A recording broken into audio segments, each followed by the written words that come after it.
Photoshop has the ability to create multi-page PDF presentations, which can be very convenient when handing off your images to a client. I'll choose File and then Automate PDF Presentation.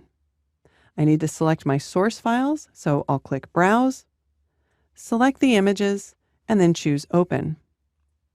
Then I can select between a multi-page document or a presentation.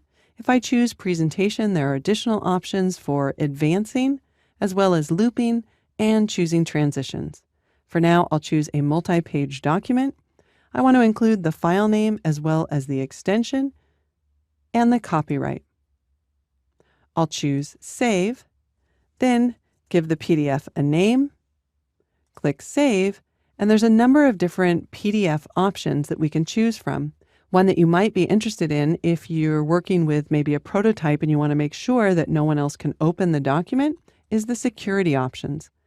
You can choose to require a password to open the document, as well as a password to restrict printing, editing, and other tasks.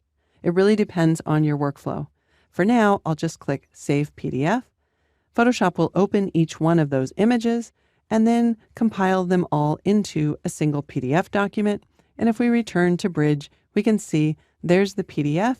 And if I double click on it, it will open it up in preview, and I can scroll down through it. We can see the different images as well as the title for the images and the copyright information. So as you can see, exporting as a PDF is a great way to share your documents.